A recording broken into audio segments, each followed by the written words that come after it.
Hello అండి, నమస్తే. ఇప్పుడు ఒక ఇంట్రెస్టింగ్ కలయిక రాజకీయాల్లో permanent friends are permanent foes, శాశ్వత మిత్రులు శాశ్వత శత్రువులు రాజకీయాల్లో ఉండరు అనేది మనం చాలా జనరల్గా వింటూ ఉంటాం, అక్కడక్కడ పేపర్లో చదువుతూ ఉంటాము. సో అలాంటి ప్రక్రియనే శాశ్వత శత్రువులు కాదు, శాశ్వత మిత్రులు కాదు అన్న పందంగా దేశ రాజకీయాల్లో ఒక చర్చ నడుస్తూ ఉంది. పర్టికులర్లీ గత ఫ్యూ డేస్గా జమ్మూ కాశ్మీర్ తర్వాత హర్యానా అసెంబ్లీ ఎన్నికలు ఎగ్జిట్ పోల్ వచ్చిన తర్వాత ఈ చర్చ మరీ ఎక్కువైపోయింది. సో ఈరోజు రిజల్ట్స్ వచ్చాయి. ఆ చర్చ నిజమవుతుందా, చర్చగానే ఆగిపోతుందని అనలైజ్ చేసే ప్రక్రియను చేద్దాము. సో ఈ చెప్పబోయే రెండు పార్టీలు ఏంటంటే రెండు సెక్యులర్ పార్టీస్. ఒకటి కాంగ్రెస్ పార్టీ, రెండు ఒరిస్సా కేంద్రంగా పనిచేస్తున్నటువంటి బీజూ జనతాదళ్ పార్టీ. నవీన్ పట్నాయక్ గారు లీడ్ చేస్తున్నారు దాన్ని. సో బీజూ జనతాదళ్ అనే పార్టీ బీజూ పట్నాయక్ గారు స్థాపించిన పార్టీ, ఒడిశా కేంద్రంగా ఉండింది.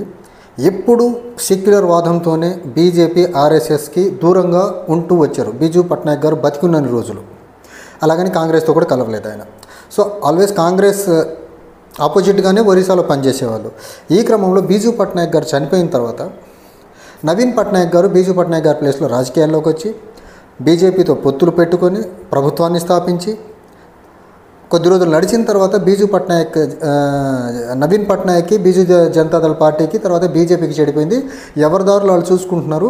కానీ బీజేపీతో లోపాయికారి ఒప్పందం అయితే ఖచ్చితంగా నవీన్ పట్నాయక్ గారు మెయింటైన్ చేశారు. బయటికి చెప్పడం equal distance to both Congress as well as BJP అని చెప్పుకుంటూ వచ్చిన నవీన్ పట్నాయక్ గారు ఆయన ఎప్పుడూ కానీ కాంగ్రెస్ దగ్గరికి వెళ్ళేదానికి ఇష్టపడలేదు. గత 20 సంవత్సరాలు ఆయన ఒరిస్సాకు ముఖ్యమంత్రిగా ఉన్నారు. కేంద్రంలో ఎప్పుడు బీజేపీకి అవసరం వచ్చినా బీజేపీ సంకీర్ణ ప్రభుత్వం ఏర్పడే పరిస్థితి ఆయన బీజేపీ సైడ్ ఉన్నారు, కానీ కాంగ్రెస్కు ఎప్పుడు ఆయన జతకట్టలేదు. సో టు దట్ ఎక్స్టెంట్ బీజేపీతో కొంచెం సాఫ్ట్గా ఉన్నారు. కొద్ది కాలం పాటు బీజేపీతో కలిసి గవర్నమెంట్లో భాగస్వామిగా ఉన్నారు. ఒరిస్సాలో బీజేపీ ఉంది భాగస్వామిగా, తర్వాత సెంటర్లో బీజూ జనతాదళ్ కూడా భాగస్వామిగా ఉంది. ఈ క్రమంలో బీజేపీకి ఉన్న ఒక న్యాచురల్ ట్రైట్, ఏ ప్రాంతీయ పార్టీతో పొత్తు పెట్టుకుంటుందో, పొత్తు పెట్టుకొని కొంచెం బేస్ దొరికిన తర్వాత ఆ పార్టీని తినేసే సహజ లక్షణం బీజేపీకి క్వైట్ కామన్. ఆ ప్రాసెస్లో భాగంగానే బీజూ జనతాదళ్లో పొత్తు పెట్టుకుంది, ప్రభుత్వాన్ని నడిపారు, కొంచెం బలపడ్డారు. ఆ బలం కొంచెం పెంచుకుంటూ 2019 పార్లమెంట్ ఎన్నికల నాటికి సైజబుల్ నెంబర్ ఆఫ్ లోక్సభ సీట్లు మనకు ఒరిస్సా నుంచి గెలుచుకోగలిగారు. 2019 ఎన్నికలు అయిన తర్వాత బీజేపీ ఒక ఫార్మిడబుల్ ఫోర్స్గా ఒరిస్సాలో ఎదిగే ప్రయత్నం చేసింది, ఎదిగింది కూడా. 2024 ఎన్నికలు వచ్చే నాటికి బీజూ జనతాదళ్ని 20 సంవత్సరాలు రూలింగ్లో ఉన్నటువంటి ఎప్పుడూ ఓడిపోని నవీన్ పట్నాయక్ పార్టీని కరప్షన్ అనే ఒక మరక అంటించుకొని రాజకీయ నాయకుడిని ఓడించి ప్రతిపక్షంలో కూర్చోబెట్టి బీజేపీ ఈరోజు ఒరిస్సాలో అధికారంలోకి వచ్చింది. నెంబర్ 1. నెంబర్ 2, లోక్సభ 2024 లోక్సభ ఎన్నికల్లో బీజేడీని ఒక్క సీటు కూడా గెలవనీయకుండా జాగ్రత్త పడ్డది బీజేపీ. సో ఇప్పుడు లోక్సభలో బీజేడీకి ప్రత్యామ్నాయం ప్రజెన్స్ లేదు, ప్రాతినిధ్యం లేదు. రాజ్యసభలో ఉన్నటువంటి 7 మంది ఎంపీల్లో ఒక ఇద్దరు ఆల్రెడీ రాజీనామా చేసేసి బీజేపీలోకి వెళ్ళిపోయారు వాళ్ళు. ఈ క్రమంలో బీజేడీ పార్టీగా బతకాలన్నా, బీజేపీ రాజకీయంగా అగ్రెసివ్గా ముందుకెళ్లాలన్నా, బీజేపీ యొక్క ఉధృతిని తట్టుకొని నిలబడాలన్నా, కాంగ్రెస్లో రాష్ట్రంలో కోల్పోయినటువంటి పట్టును మళ్ళీ సాధించాలన్నా వాళ్లకు పొత్తు అవసరం అనే భావన బీజేడీలో వచ్చినట్టుంది. ఇంకో పక్క కాంగ్రెస్ ఈ మధ్య బలపడుతుందనేసి చాలా క్లియర్గా చూస్తున్నాం. లోక్సభ ఎన్నికల్లో వాళ్ళ టాలీ డబుల్ అయింది ఆల్మోస్ట్. ఈరోజు వచ్చిన అసెంబ్లీ ఎన్నికల ఫలితాల్లో ఒక రాష్ట్రంలో పొత్తులో పవర్లోకి వచ్చారు, జమ్మూ అండ్ కాశ్మీర్లో. హర్యానాలో ఓడిపోయినప్పటికీ 2019 కంటే ఎక్కువ సీట్లు తెచ్చుకుంది కాంగ్రెస్ పార్టీ ఈరోజు.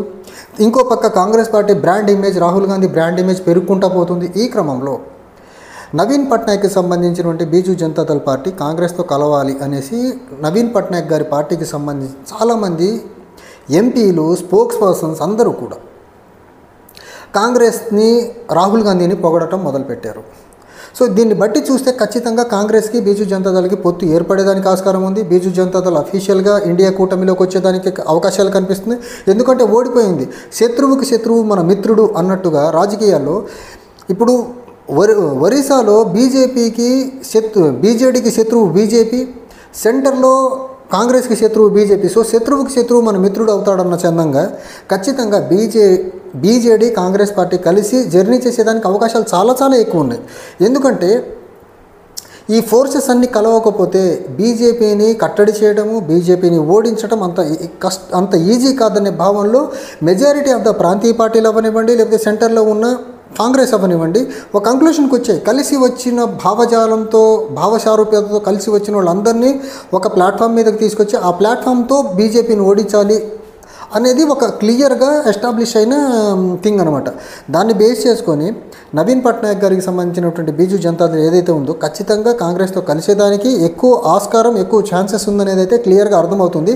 బట్ ఈరోజు వచ్చిన అసెంబ్లీ ఎన్నికల ఫలితాల ఇంపాక్ట్ దాని మీద ఎంతైనా ఉంటుందా అంటే ఉన్నా కానీ కాంగ్రెస్ ఓడిపోయినప్పటికీ హర్యానాలో సీట్ టాలీ పెరిగింది, ఓట్ పర్సంటేజ్ కొంచెం పెరిగింది. ఇంకో పక్క మనకు జమ్మూ కాశ్మీర్లో కాంగ్రెస్ అండ్ ఎన్సీ మిత్రపక్షంలో గవర్నమెంట్ ఫామ్ చేయబోతున్నారు. సో మరి అంత డిజాస్టర్స్ పెర్ఫార్మెన్స్ అయితే కాంగ్రెస్ ఇవ్వలేదు. అట్ ద సేమ్ టైం ఒరిస్సాలో కూడా కాంగ్రెస్కి ప్రజెన్స్ ఉంది, ఓట్ బ్యాంక్ ఉంది.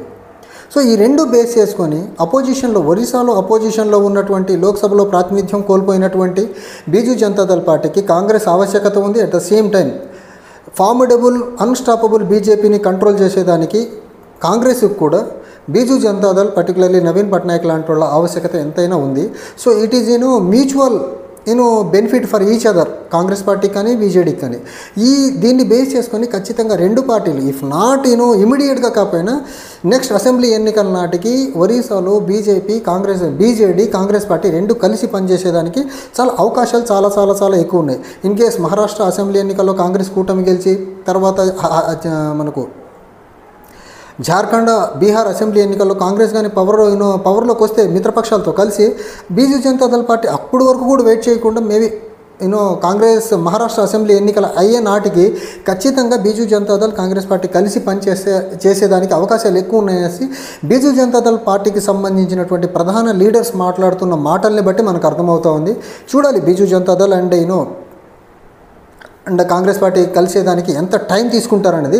బట్ వాళ్ళిద్దరు కలిసి పనిచేయడానికి పెద్ద ఇబ్బందులు లేవు. ఎందుకంటే రెండు పార్టీలు సెక్యులర్ భావజాలాన్ని నమ్ముతాయి. తర్వాత నవీన్ పట్నాయక్ గారి మీద ఎలాంటి అవినీతి మరకలు లేవు.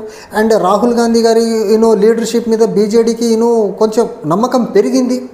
ఈ సినారియోస్ అన్నీ చూస్తున్న క్రమంలో ఖచ్చితంగా కాంగ్రెస్ పార్టీ తర్వాత ఒడిశాలో ఉన్నటువంటి బీజు జనతాదళ్ రెండు కలిసి ముందు పొలిటికల్గా ప్రయాణం చేస్తాయనే దానికి మాత్రం అవకాశాలు చాలా చాలా ఎక్కువ ఉన్నాయి. చూద్దాం మరి ఏం జరుగుతుందో రాబోయే రోజుల్లో.